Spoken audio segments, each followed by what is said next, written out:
Welcome to a completely new kind of bird watching, instantly available at the flick of a switch. This videogram of British garden birds is a living video reference book, a completely new way of identifying birds.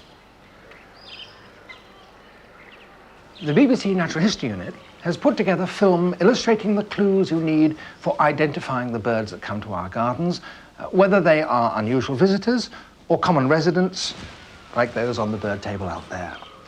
These clues consist of details about the size and the shape of the beak and the head and the wings and the tail, the colour of the plumage, the call notes and song, the flight patterns, and so on.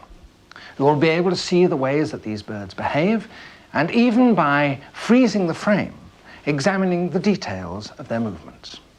The British Isles are very heavily populated, and truly wild areas get smaller and smaller every year. But even so, there is an extensive network of green corridors and small havens for wildlife that are especially attractive to birds. Our gardens are really oases, staging posts where birds can shelter and rest and refuel with food and water. And if there's enough safe cover, some of them may also breed there. We'll show the birds in the order that is conventionally used in field guides and handbooks. And we'll start with one of the biggest of all British birds, which, perhaps surprisingly, is a common visitor to many gardens, the heron. The heron hunts fish, stalking them silently and skillfully, often standing quite motionless. And a pond full of ornamental fish can be very attractive to a heron, particularly in the quiet of dawn or dusk. It's a grey, stork-like bird with white head and neck, a black band behind the eye, and a long dagger-shaped bill. Its flight profile is distinctive, head hunched back between shoulders, deep, slow wing beats, and long legs extended behind it.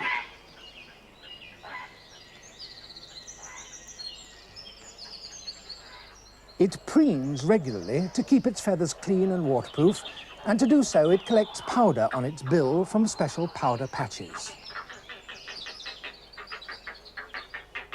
Herons build their nests in colonies in high trees, often near water and even close to a city. Fish account for 60% of the heron's diet. The rest is made up of frogs, water voles, crustaceans and insects, and other creatures from the rich waters of lakes and marshes. A large bird, 36 inches long, the heron nearly always fishes alone.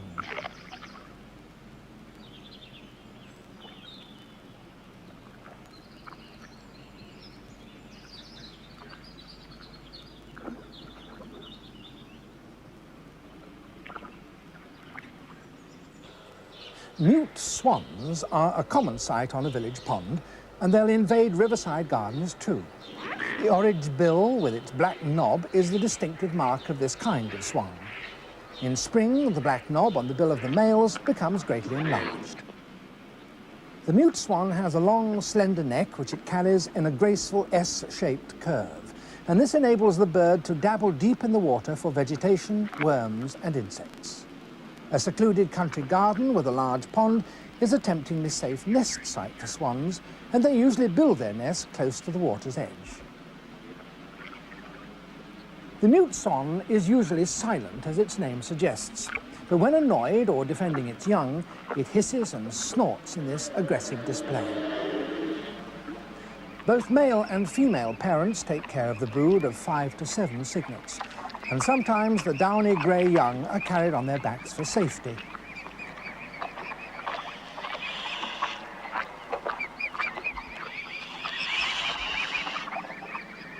Juveniles have a brownish, dingy white plumage, a marked contrast to the pure white of the adult. Full grown, they are 5 feet long from bill tip to tail.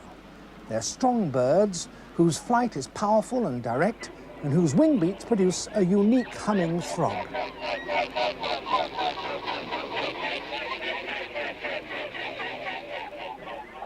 The mallard, at 23 inches long, our largest dabbling duck.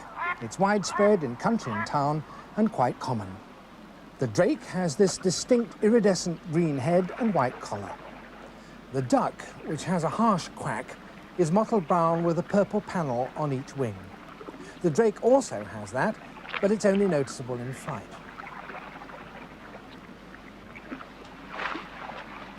Like most ducks, mallards spend a lot of time bathing and preening.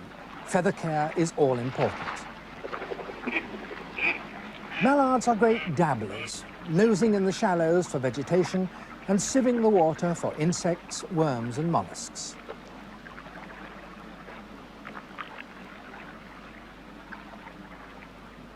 Beside dabbling, they frequently upend to probe deeper for food.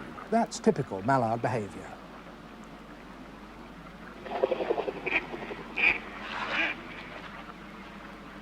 The brood is large, normally 10 or 12 ducklings, and they're constantly tended by the duck. By the time they're about 7 weeks old, they'll be ready to fly.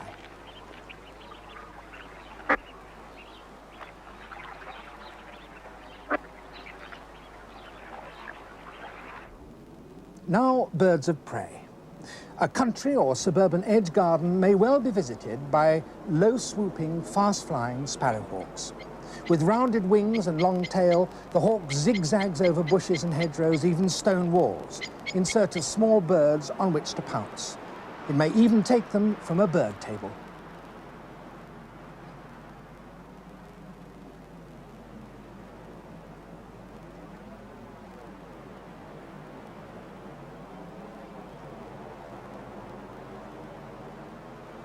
Sparrowhawks nest in woodlands or copses. This is a male with dark grey upperparts and reddish-brown barred underparts. It's about 4 inches smaller than the female. The female is dark brown with a clearly barred breast and a distinct white stripe above and behind the eye. Both sexes use perches or plucking posts at the edge of a wood where they dismember their prey.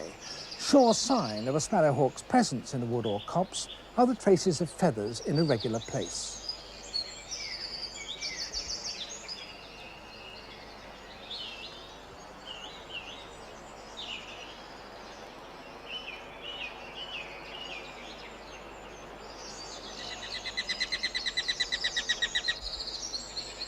If your garden is near a bypass road, you may well see a kestrel. Its habit of hovering into the wind is unmistakable. The wings are long and pointed, the tail slim, yet often fanned. It hovers, scanning the ground for prey on which to pounce. Its flight is more leisurely than the fast-weaving sparrowhawk. It quarters fields and waste areas in low swoops, sometimes gliding briefly. Every now and then it checks its flight course and then hovers again for prey.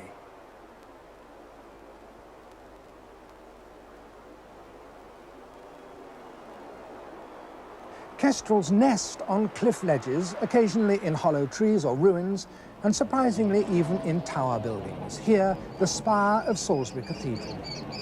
They're usually 4 or 5 fledglings and they're fed by both parents. Rodents, insects, and occasionally small birds are staple food. The kestrel is our most widespread small falcon. Even in London and other cities, it has successfully exploited opportunities for food and breeding, sometimes in most unlikely places. Females are distinguished by the brown head and their barred tail.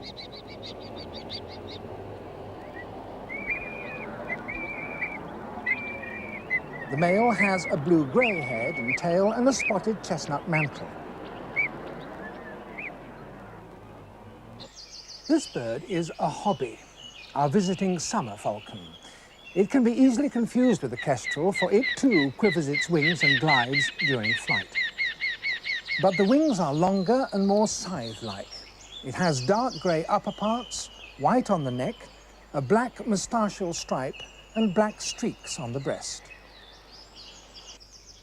In country shrubberies and fringe woodland, you'll see the pheasant. This is the cockbird, with dark green head, white neck ring, and red wattles around the eye and at the back of the crown. The plumage is an overall burnished copper. Hen birds are a more sober brown. The pheasant feeds largely on vegetable matter, grain, worms, and insects. It's 30 inches or more long, but much of that is its tail. cock pheasants can be territorially aggressive towards each other.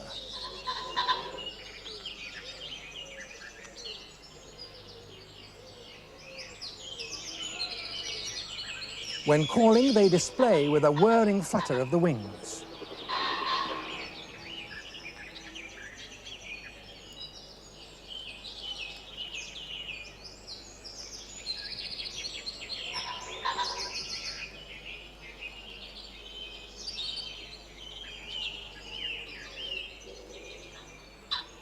They also joust with each other at the boundaries of their territories.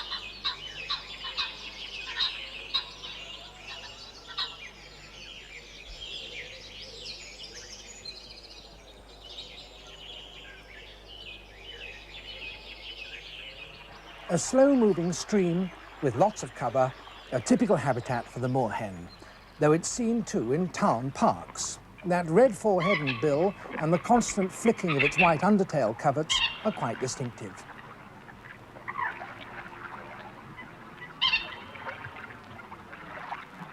Using reeds and sedges, the pair build their nest in cover on or near the water's edge. There they begin to lay in April, and there are usually between 5 and 11 eggs in the clutch. A pair may produce 2 broods, sometimes even 3 in a season. When it meets an intruder, the male will drive it off by a ritualized flashing of its white tail feathers. The chicks stay 2 or 3 days in the nest, after which they'll begin to dabble for food with the parent bird, swimming with that jerky forward paddling movement typical of the moorhen.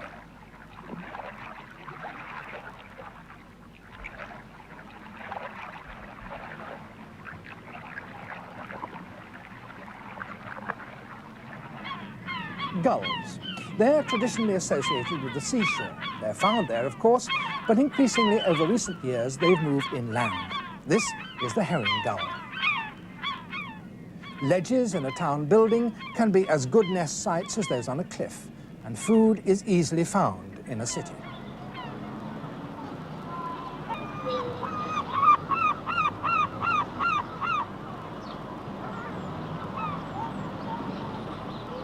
As scavengers and squatters, they exploit all opportunities.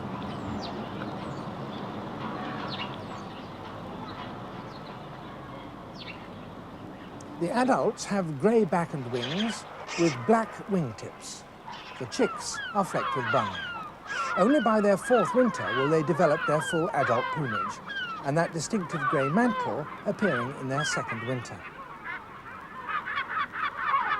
And this is one reason why many a herring gull commutes from coastline to country and even to city suburbs.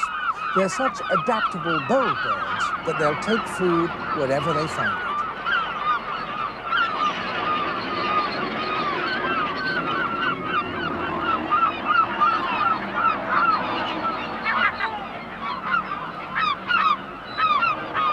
It's a voracious opportunist with a quick eye and a heavy yellow bill. By contrast, this is the smaller black-headed gull in spring plumage. Note its slender red bill and legs. Although it frequents the shore, it's also common inland, breeding on moorland pools and freshwater lakes, even Scottish lochs. The black-headed is the smallest and most numerous of British gulls found inland, especially in winter. These are all adults in breeding plumage with that distinctive dark chocolate-brown head. Again, 2 adults, winter plumage on the left bird, summer plumage on the right. Here's another adult, and behind it an immature bird with mottled brown plumage. In flight, you can always recognize black-headed gulls by the white leading edge and black trailing edge of their primary wing feathers. Like the herring gulls, the black-headed gulls are great loafers and scavengers. They too have moved into towns and the suburbs.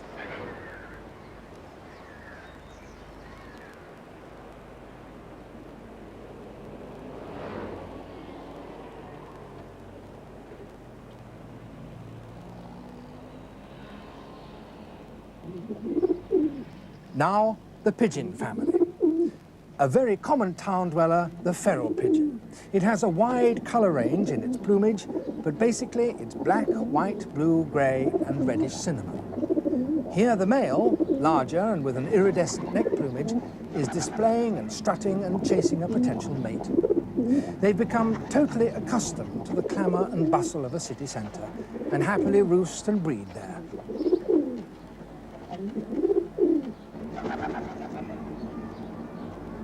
Ancestrally, they're cliff nesting birds, and they find city buildings and ledges very much to their liking. Now they're much commoner in cities than they are on cliffs. Like the herring gull, they've learned to live on the scraps and waste with which man litters his city.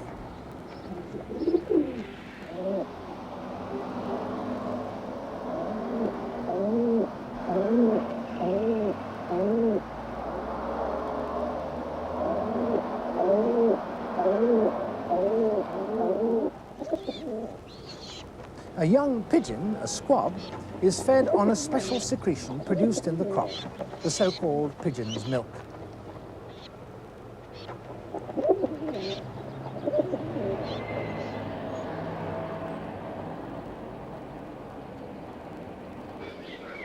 The wood pigeon nests in trees and is quite common in town parks and gardens. At 16 inches long, it's larger and more heavily built than the feral pigeon. It has a distinctive white flash on the neck and a broad white band on the wing. The head, and rump too, are a bluer grey than the overall plumage, and the sides of the neck are a glossy purple and green with that diagnostic white flash. It feeds on vegetable matter, cereals, roots and berries. In very severe winters, they'll forage in gardens and can wreak havoc among the winter greens. Tame in parks, on farmland they're generally shy and wary.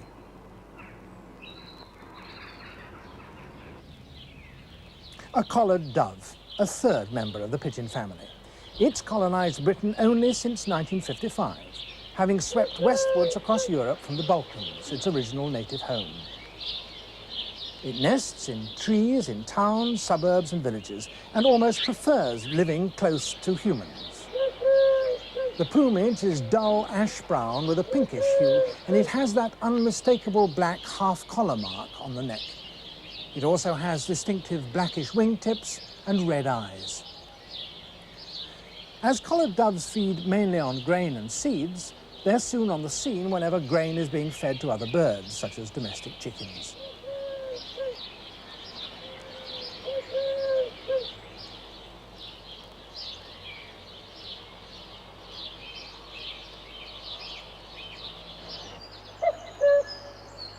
An unmistakable call, the cuckoo, a solitary bird with a gently tapering tail.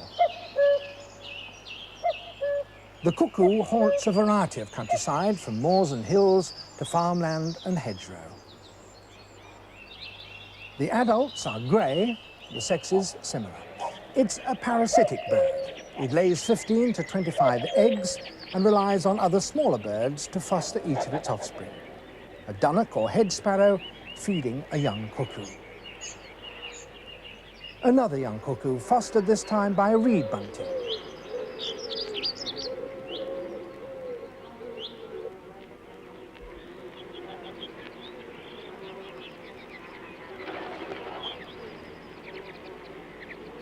Even the tiny wren will sometimes play host to a young cuckoo.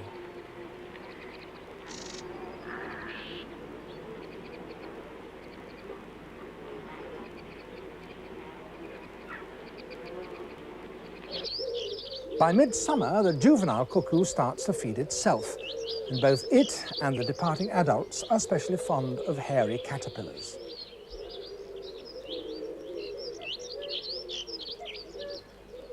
In August or September, the juveniles will follow the adults back to Africa. Owls. This one, silently flying to a farm barn, is a barn owl. The flight of a barn owl is distinctly wavering, and about dusk, a favourite hunting time, it can seem quite ghostly. It has a wild, blood-curdling shriek.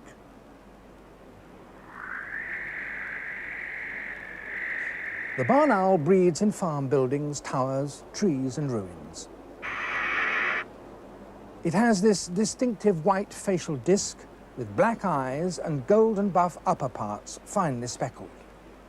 It perches upright, revealing its long feathered legs and white underparts. Feather care is paramount, for these wings have special feathers that enable the bird to fly silently.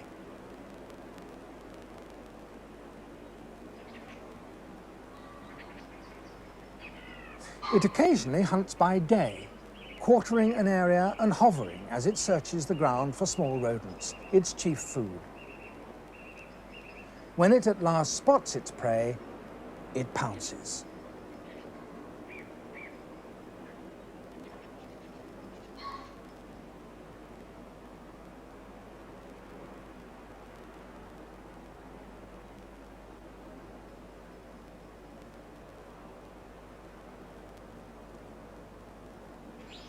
Trees in country gardens or nearby woodland are often nest homes for the little owl.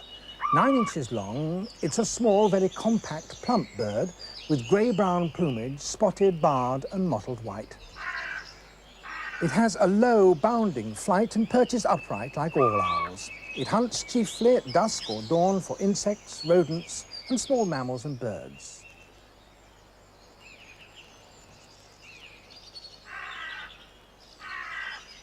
Its head is flattened above the eyes, giving it a frowning appearance. Like all owls, its sharp beak isn't prominent, but tucked away among the feathers. Night-time in the town suburbs, and the tawny owl is about to start hunting. The tawny owl is very much a nocturnal species, taking prey from the ground. Let's watch the hunt.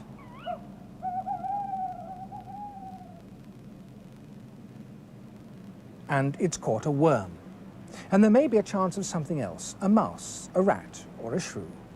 Tawny owls are quite common in wooded gardens in town and suburbs. You may find one in daytime, perching motionless on a fence or close up against a tree trunk so as to remain undetected.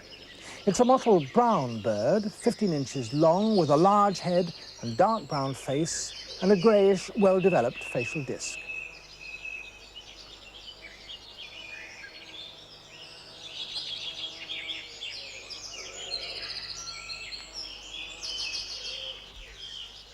And the tawny owlets will soon stake out their night patch too.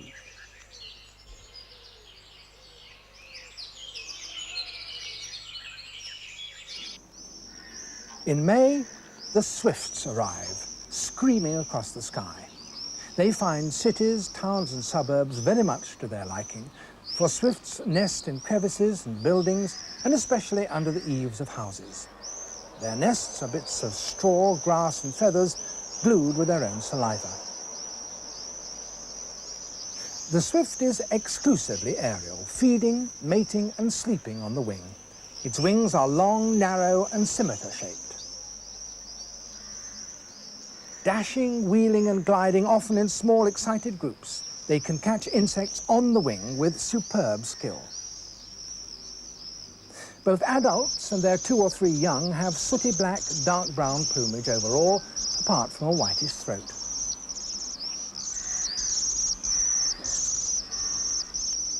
In slow motion, you can tell that this is a swift and not a swallow by that short tail and those long, curved, scythe-like wings held at right angles to its body.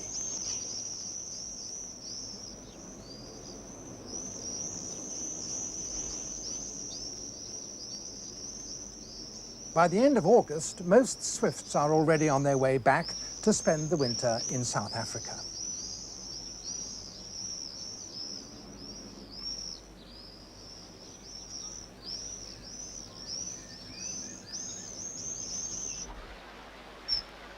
A call note and a country stream, and suddenly there's an electric blue flash, a kingfisher. It plunge dives to spear fish, here in slow motion.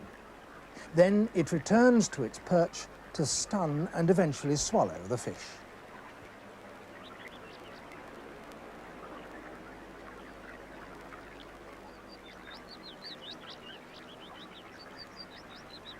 With blue-green plumage above a white throat and neck patch and rich chestnut-brown underparts in those red legs, the kingfisher is uniquely brilliant among our British birds. The male has a black, dagger-like bill.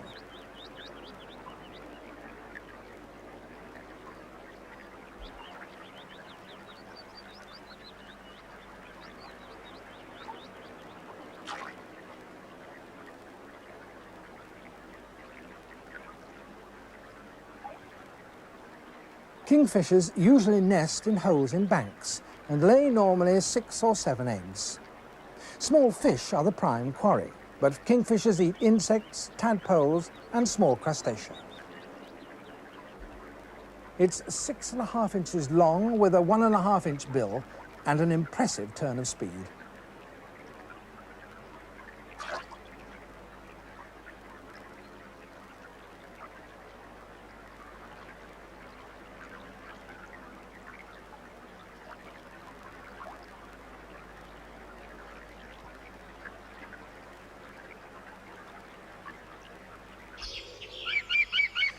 The woodpecker family. That's the yaffle call of the green woodpecker. It has dark green plumage above and paler below, and that distinctive red crown to its head. It has a black stripe like a moustache and a ring around the eye. In the nest hole there will be 5 or 6 young. The specially modified claws and stiff tail feathers support it on the vertical tree trunk. Food is chiefly the larvae of wood-boring insects, prized from their holes by the chisel beak and the long whip-like tongue.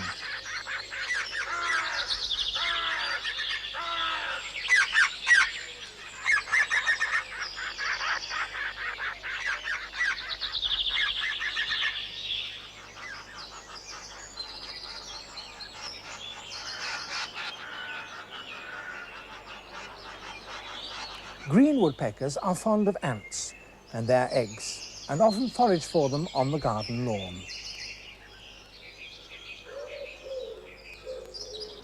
This is a wryneck, a scarce relative of the woodpecker. It's greyish-brown and delicately mottled. It can occur in parkland and sometimes orchards and gardens. It's a ground feeder, very partial to opening up anthills. You can see its sticky tongue flicking up the ants.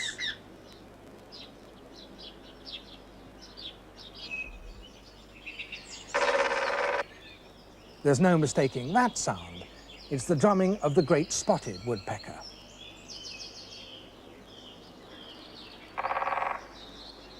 This woodpecker is smaller by 2 to 3 inches than the green woodpecker. It's easily identified by its bold pied plumage, a black back with a bold white patch on the shoulders.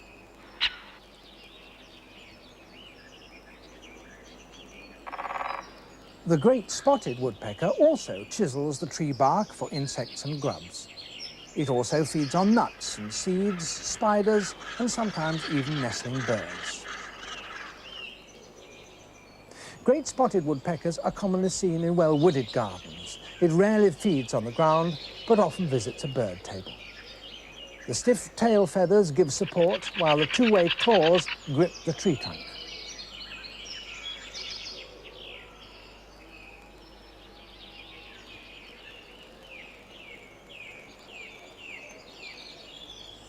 The boldly patched pied plumage and size are important to remember. The plumage of the lesser spotted woodpecker you'll see in a few seconds. That has a closely barred pattern on its back. A silver birch has softer wood. It's common in town or country gardens. And chiseling a nest hole is the lesser spotted woodpecker. It chooses the same sort of food as other woodpeckers, insects and grubs and spiders, and it has the same foraging pattern. Now you see it's the smallest woodpecker. There are the black and white bars on the wing and the back. In an open country garden, you may well see this visitor. Certainly you'll hear its musical song flight.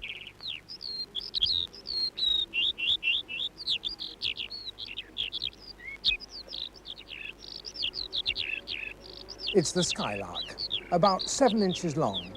It spends a lot of time on the ground, feeding and nesting there.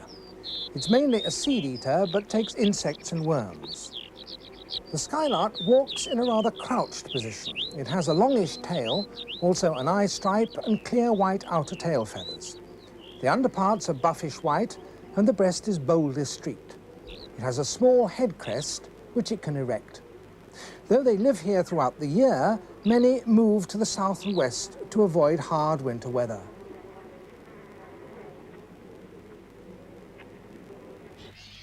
The swallow, with its long tail streamers. A summer visitor from South Africa, which usually arrives in April.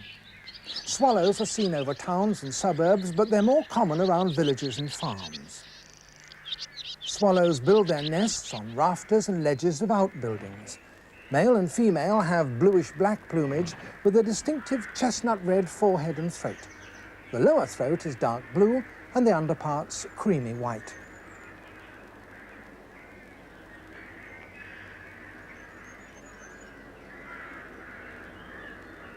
In flight, and this is in slow motion, the swallow often flashes those white windows on its tail as it swoops and manoeuvres.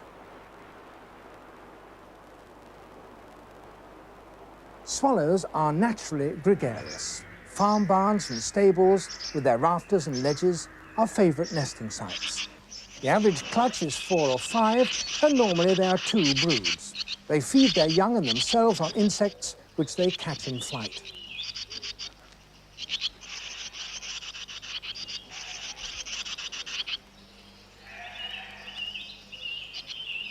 These juvenile swallows are sunning themselves, and they'll continue to be fed with insects by their parents.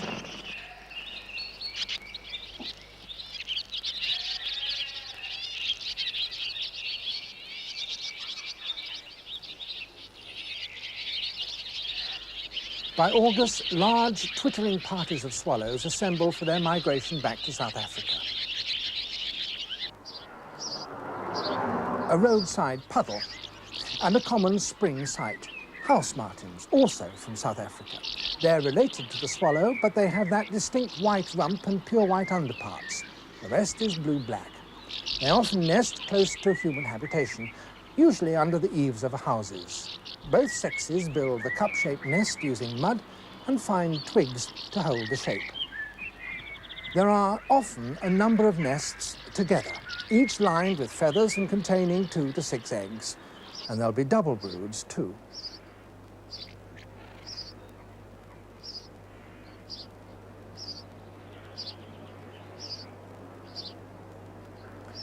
House martins are more frequent in towns and around houses than swallows, and juveniles often indulge in bouts of sunbathing on the tiles in late summer.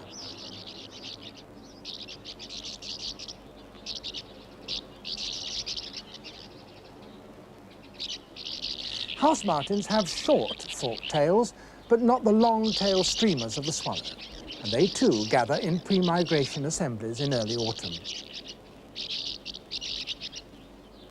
2 kinds of wagtails are common in towns, suburbs and the country. This is the pied wagtail, the only small black and white bird with such a long tail.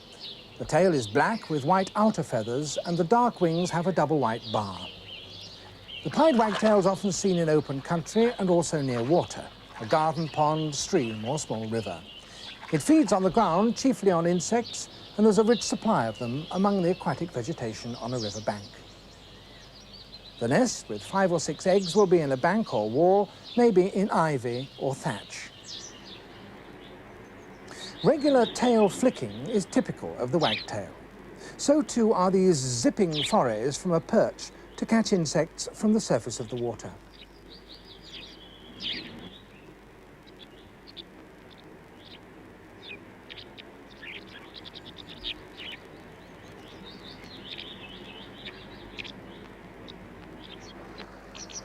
This is the grey wagtail, and it has a yellow breast below blue-grey upper parts.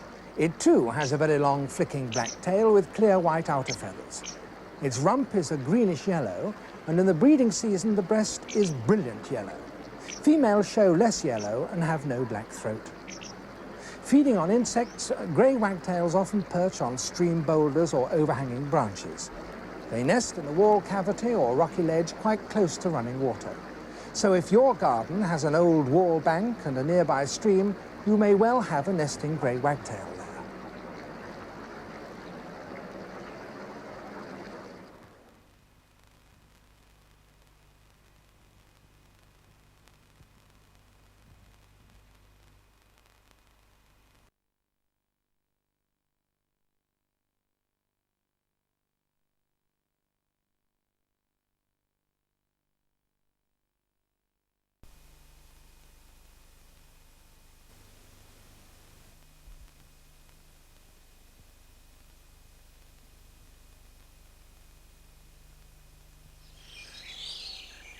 This is a dunnock, or hedge sparrow. It feeds on the ground, rarely far from cover. Dark brown, streaked with black, the top of the head is brown, head, neck and underparts are grey. The bill is thin, well suited for feeding on insects. It shuffles jerkily, flicking its wings and tail. Warblers.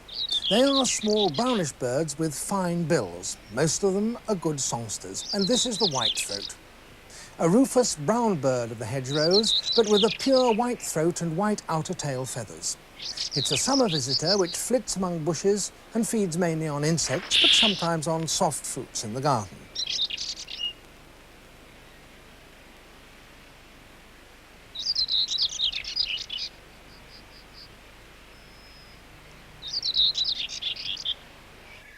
Mature trees and shrubberies may attract the blackcap. A greyish bird, the male has a glossy black cap down to the eye. Its rich song is clear and carries well.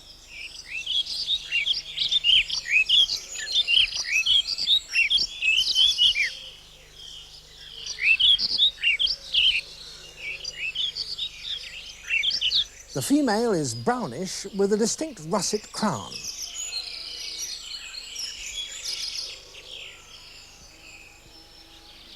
The tail-flicking chiffchaff.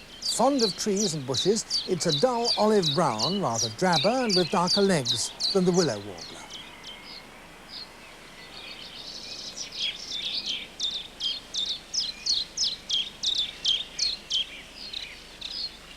Its monotonous song also distinguishes it from the willow warbler.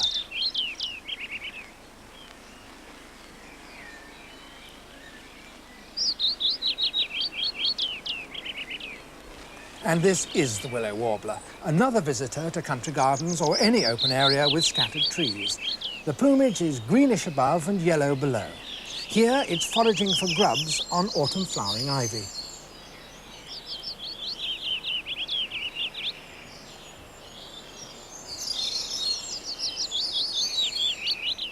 If a garden has conifers, goldcrests may turn up. Their original home was in forests. Active and restless, they feed on insects and spiders. Both call and song are high-pitched. Yew trees and junipers are favourite nest sites. At 3.5 inches, it's our smallest British bird. The goldcrest has 2 white bars on each wing, and note that distinctive bright orange-yellow crown.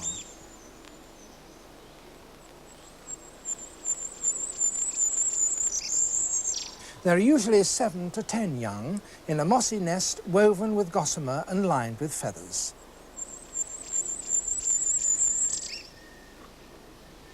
There are 2 common flycatchers. The spotted flycatcher is a mousy grey colour with dark streaks on head and breast. It has this typical upright posture. Male and female are similar. The nest, in wall or tree trunk, has normally 4 to 5 young. Spotted flycatchers occur in town parks, mature gardens, also in orchards. They're quite tame, often nesting even in outbuildings. The spotted flycatcher makes short flights to collect insects, and both parents share in feeding their young.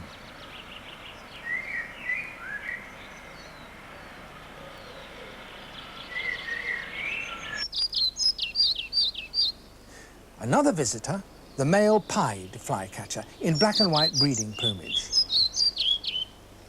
The female here, with nest material, is olive brown and white. Nests are tree holes, but nest boxes are readily taken.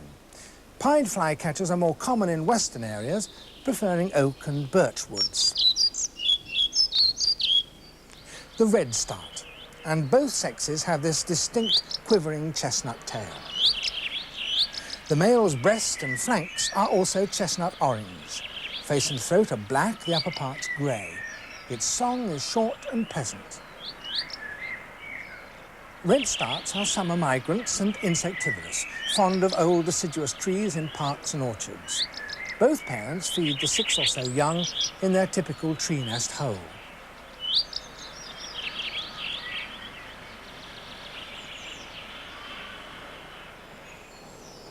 The national bird of our town and country gardens, the robin.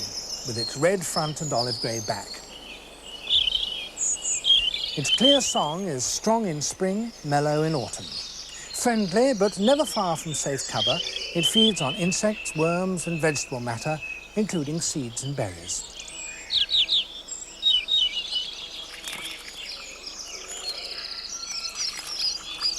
In summer, adult birds become secretive as they molt, often skulking in shrubs and hedgerows. The juvenile robin lacks the orange-red breast and is speckled all over.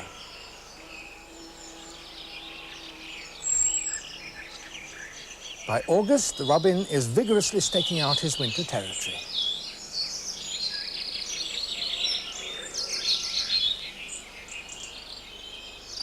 In autumn, robins are quite aggressive in establishing, occupying and defending their separate territories, which they then keep throughout the winter.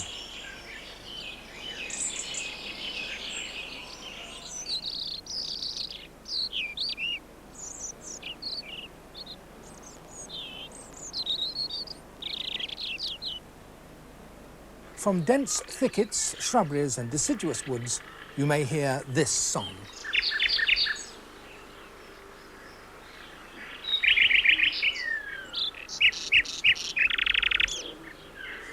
It's the strong and varied musical song of the nightingale.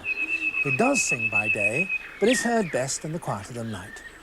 A summer visitor, solitary and rather skulking, the nightingale is a plain russet brown on its upper parts and paler beneath, but distinguished by its rich and remarkable song.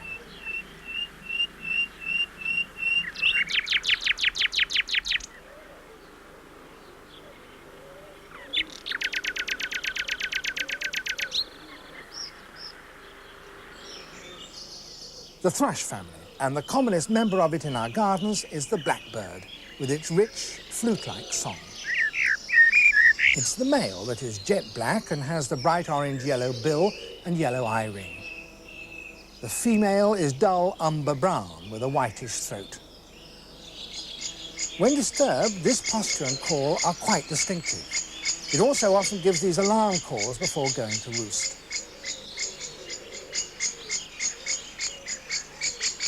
They're basically ground feeders, and within any garden, blackbirds have well-defined territories which they defend.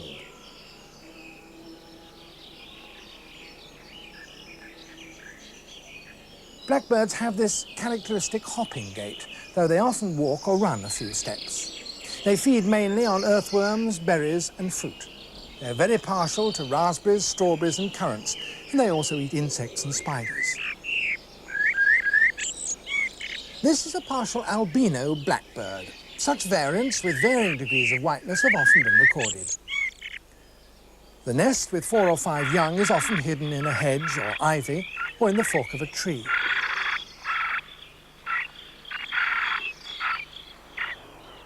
Fieldfares, another kind of thrush. They're winter visitors often seen in flocks on hedgerows and fields, feeding on berries, worms and insects. In hard weather, they visit gardens and orchards, especially to feed on fruit or berries. Here they're on buckthorn. The sexes are similar, so watch for this pale blue-grey head and rump, the chestnut back and a blackish tail. Call notes are noisy chuckles and the song squeaky whistles. At 10.5 inches, the fieldfare is slightly bigger than the song thrush, slightly smaller than the missel thrush.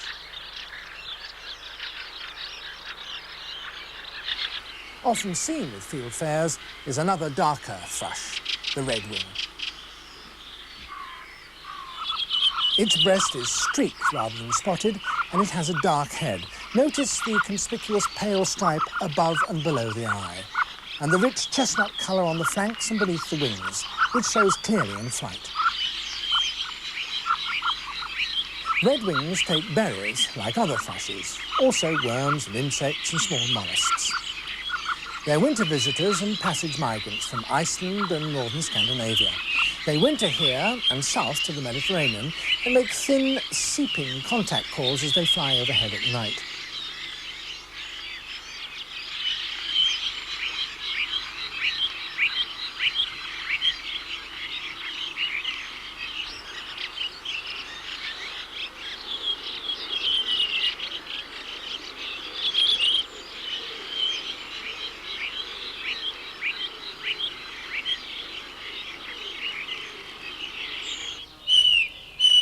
the song thrush, familiar in town parks, suburban and country gardens, orchards and hedgerows.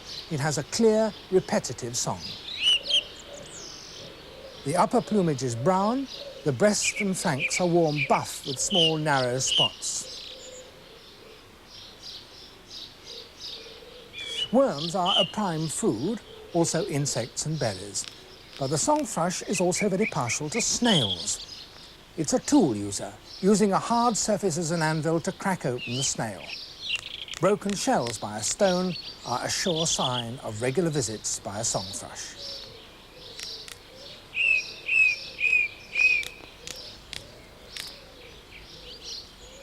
The nest is in a tree, hedge or bush, among ivy or even in a shed. Both parents feed the 4 or 5 young, which will be flying after they're 2 weeks old.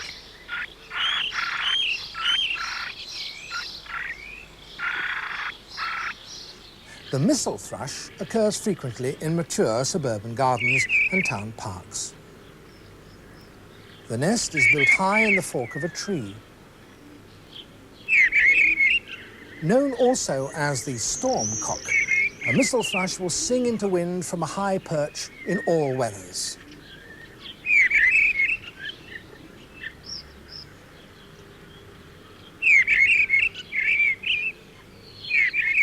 Though it will take worms, insects and spiders, its food is mainly fruit and berries. Male and female are similar, with greyish-brown upper parts. You can see the breast is boldly marked with spots bigger and broader than on the song thrush. It's more bold and assertive too, and its posture is more upright.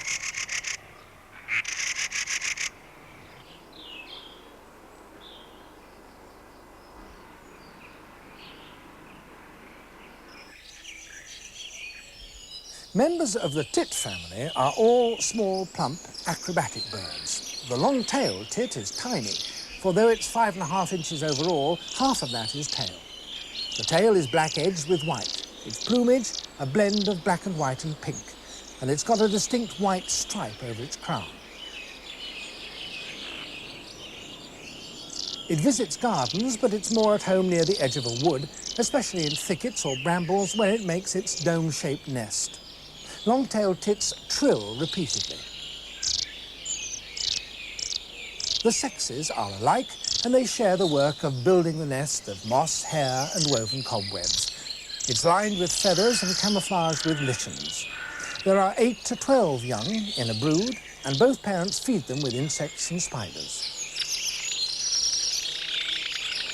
Another tit of mixed deciduous woodland, the marsh tit.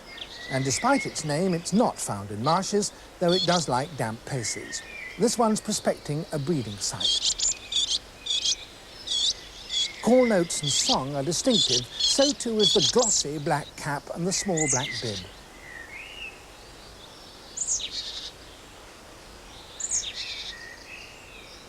The nest is usually in a natural hole in a tree, and there are usually 7 or 8 young fed by both parents. Marsh tits feed mainly on insects, but they also eat seeds, berries and beech mast, and occasionally visit country gardens.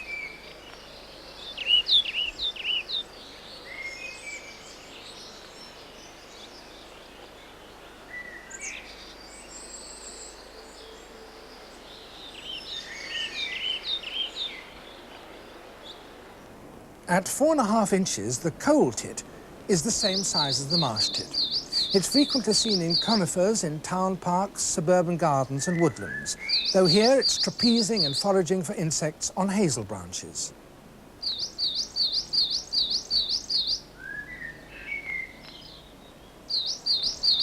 Among the tits, the coal tit is the only one with a clear white patch on the nape. Its upper plumage is olive grey, and there's a double white bar on the wings. Its voice is clear and sweeter than other tits. Like them, it's very agile on the peanut bag. A bird table in a garden, and in winter it's bound to attract blue tits. They feed on grain, seed and fruit, and even young buds. They also hunt spiders and insects. They're often seen on apple trees, teasing out codling moth larvae from beneath the bark.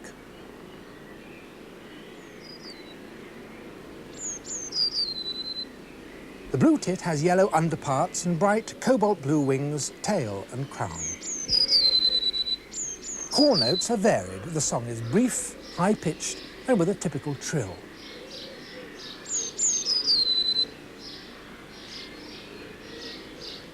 It's agile and adept at feeding on a nut bag. In recent years, it's also become a very skillful raider on milk bottles, even selecting the gold tops and siphoning off the cream.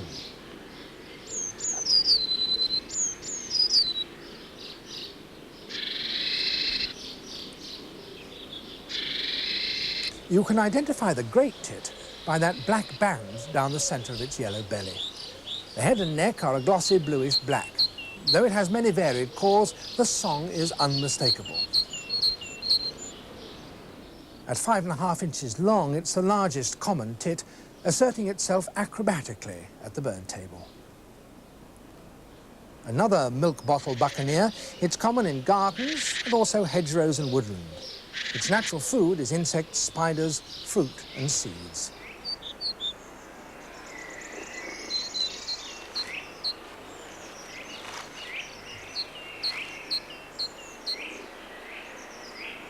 The nuthatch.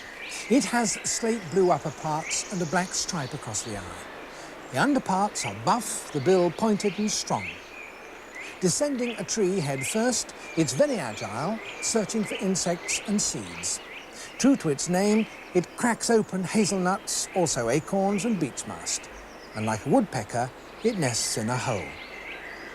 Its song, short piping notes with a rapid trill.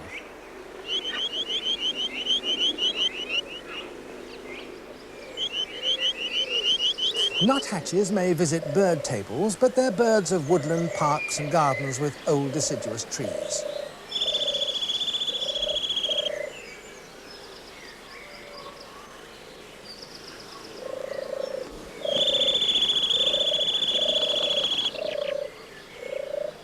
There are usually 6 to 11 in a brood, which is fed by both parents. The tree creeper, too, likes the same old timbered habitat, but it also occurs in hedgerows and conifers. Smaller than the nuthatch, it's a brown bird which creeps almost mouse-like in short bursts, sometimes spirally, pressing its tiny stiff tail against the bark. Tree creepers are adept at hunting insects and spiders. As they feed their young, they're usually about 6, you can see the thin, downward curving beak, ideal for probing the bark for food.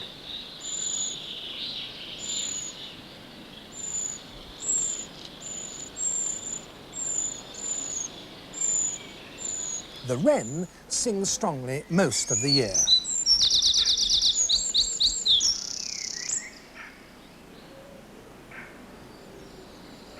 This tiny brown bird with barred wings and tail is plump and very active and constantly bobs and cocks its tail. It's wary, yet common in suburban gardens and hedgerows.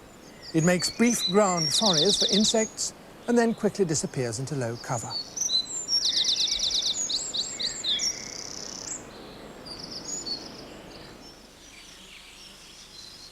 The yellowhammer belongs to the bunting family. You may see it on country roadsides, farmlands or commons, especially where there's gorse. Its rhythmically stressed song is often likened to the phrase, "a little bit of bread and no cheese." Listen again.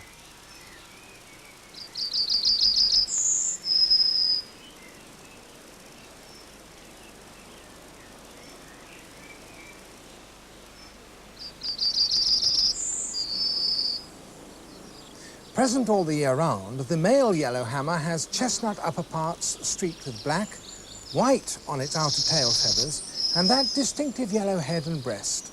The female is duller. It eats worms, insects and slugs, but mainly grain and seeds. It has a short, thick bill, typical of the buntings. This is the reed bunting. It feeds on seeds, grain, small mollusks and insects. The male has a black head and throat and a white collar.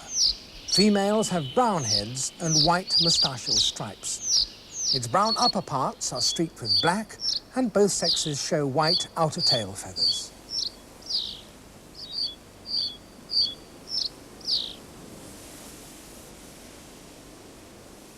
The nest, usually in reed beds, has 4 or 5 young fed by both parents, and 2 broods are common.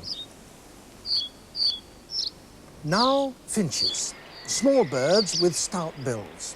The cock chaffinch has a blue head, pink breast, and bold white wing bars. The drab pale brown hen has a similar wing pattern.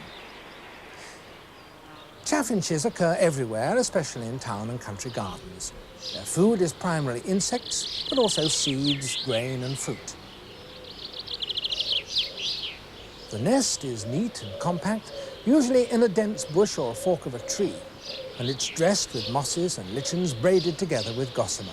There are usually 4 or 5 eggs in a single clutch. It's the commonest of our finches and has a bright, brief, cascading song.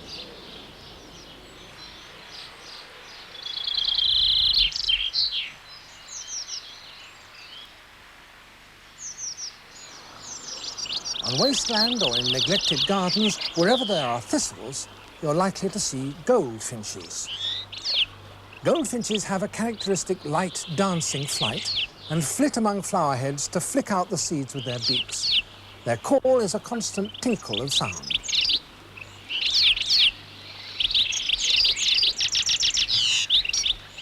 The sexes are alike. Their wings are boldly marked black and yellow.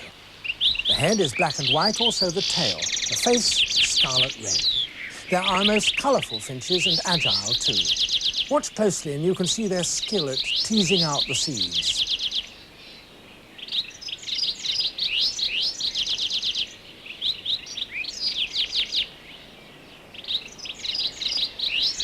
Goldfinches normally have 2 broods of 5 or 6 eggs. Another finch, the siskin. This likes country woodland, especially spruce, birch and alder. In winter, this seed-eater often comes into gardens to feed on peanuts. The male's plumage is yellowish-green with bright yellow wing bars, rump and sides of the tail. Females have similar colouring, but are greyer. The male has a black crown and chin, distinguishing him from the greenfinch. Siskins are smaller, too, than greenfinches, and they breed in conifers. These are greenfinches, common in town and country gardens. Their song is a loud, rapid trill. The greenfinch is olive green.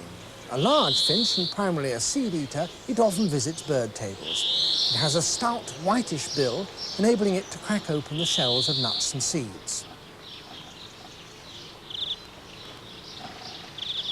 This is the female. It's duller and shows less yellow than the male.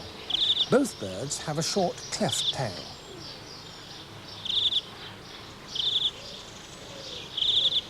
This male has a distinctive yellow patch along the edge of its wings and also on the outside of its tail.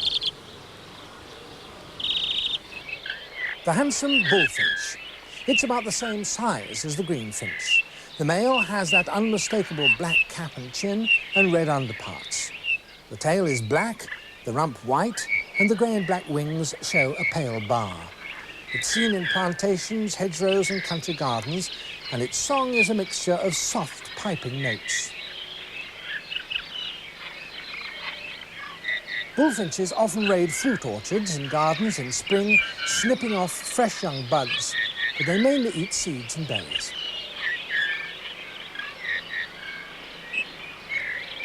When it turns, you can see clearly its distinctive white rump.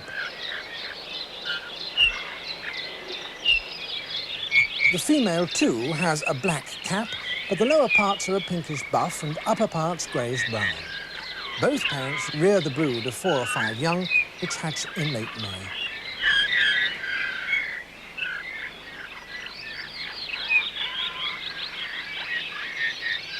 The redpoll, a small grey-brown finch with streaked plumage, a bright crimson forehead and black chin. A breeding male has a pink breast and rump. The redpoll breeds here, and it's mainly a seed-eater. It also forages for insect larvae and visits country gardens in winter. Flocks of them roam the countryside, feeding on seeds of thistles, birch and alder. A bird of farmland and hedgerow, the linnet, also a finch. Linnets eat seeds and insects and nest in gorse, bramble and thorn. The female is streaked brown, but the male has distinctive markings: a chestnut brown mantle, a tail edged with white, a grey head and a pinkish breast. In the breeding season, its forehead, crown and breast are crimson.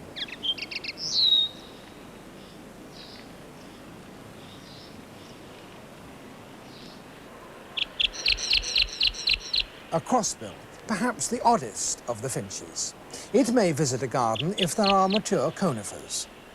The adult male is a striking brick red, females are yellowish green, and it's unique among British birds in having that strong parrot-like beak. Moving its head side to side, it uses its scissor-like beak to prize seeds from the cones. Crossbills also feed on thistles, but their typical habitat is coniferous woodland, and they usually nest in a Scots pine.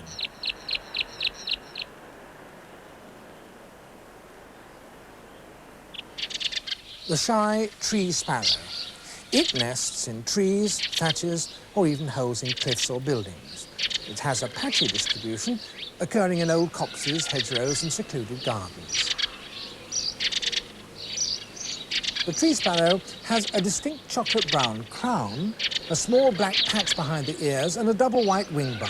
The sexes are alike. Smaller and neater than house sparrows, tree sparrows often join them in autumn and winter to forage for seeds, grain and insects. In a mixed flock, you can distinguish them easily by their chestnut heads.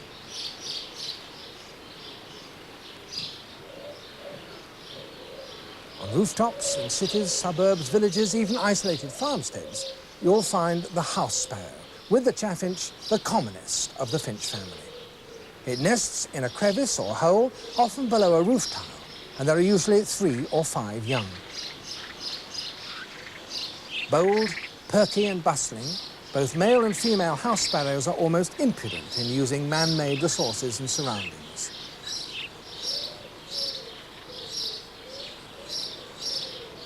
House sparrows are gregarious and very noisy, both by day and at their night roosts. The male is brown with black streaks, a grey crown and black throat. The female, like the young, is dull brown. With often 3 broods a year, it's not surprising that the house sparrow is such a familiar bird in Britain.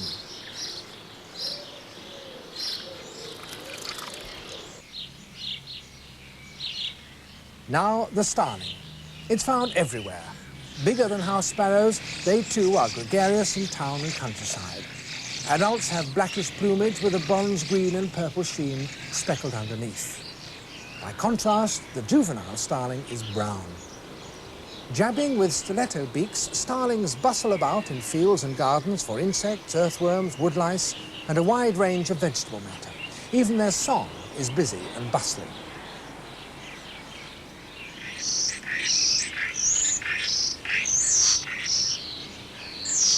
Though a bird will sometimes choose a single nest hole, starlings often nest in loose, noisy colonies.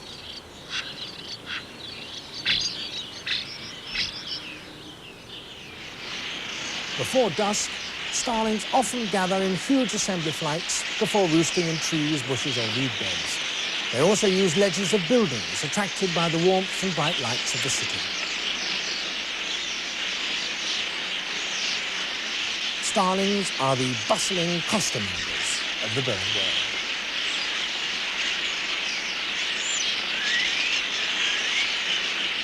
The crow family. The jay is the most colourful of them. It may visit trees and even a bird table in older suburban gardens. It's the acorns which the jay is specially seeking. Its call is the clue. The jay is a large pinkish-brown bird with a white rump. The tail is black and the wings barred blue and black. It will take some animal food, including fledglings, mice and worms, but acorns are a prime choice. It buries the acorns in soft, grassy areas, a food store for the winter months.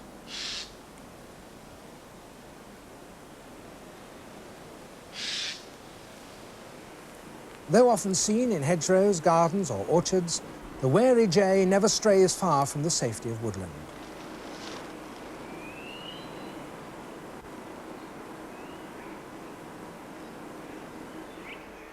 There's no mistaking this kind of crow. It's the chattering magpie, with a long, tapering tail and bold pied plumage. Close to, its feathers have an iridescent sheen of blue, purple and green. Magpies like farmland with hedges and trees. They're omnivorous, eating insects, young birds, worms, small mammals, fruit and other vegetable matter. But it's their appetite for carrion and scraps that's recently tempted them into suburbia, even to nest there in tall conifers. Although wary of humans, magpies find easy pickings in suburban gardens. They have a distinctive strutting walk, punctuated sometimes by a sideways hopping. Magpies always give quick warning of possible predators and swiftly seek safety in a high tree.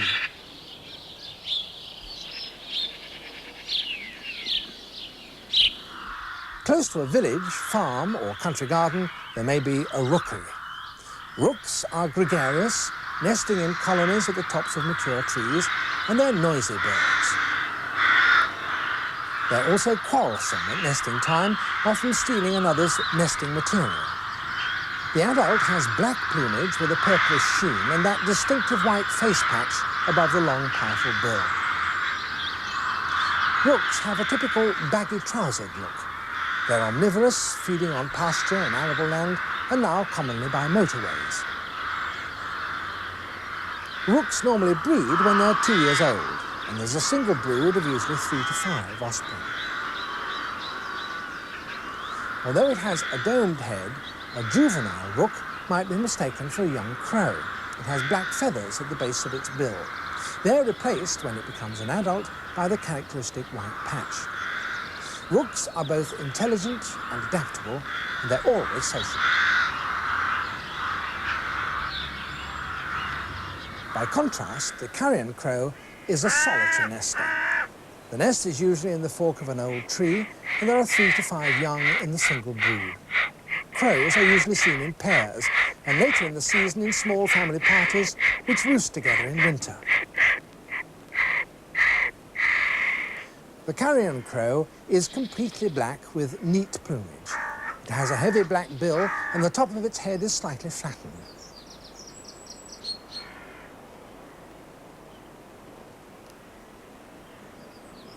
They may visit country gardens, and being omnivorous, they forage on the ground for any likely food, including carrion. It's a large bird with a hoarse, croaking voice.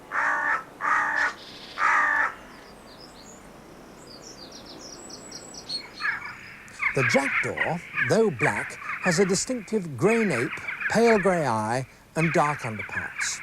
Smaller than the crow, it's more jaunty and alert. They're gregarious birds and are often seen in flocks in both country and town, gathering in trees and around churches, castles and ruins. Jackdaws too are omnivorous and have a single brood each year. The nest with 4 to 5 eggs is in a hole, usually in a tree or rock face.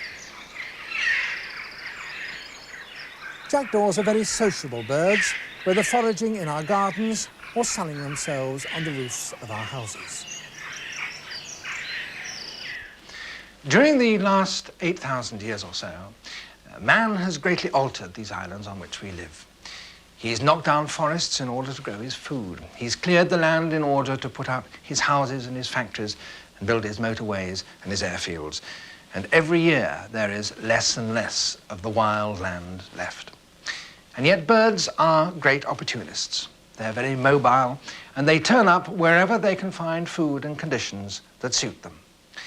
And our British gardens, whether they are in town or country, provide refuge for great numbers at different times of the year. I hope that this videogram will enable you to identify them, and perhaps you may discover that there are many more different species visiting your garden than you ever suspected.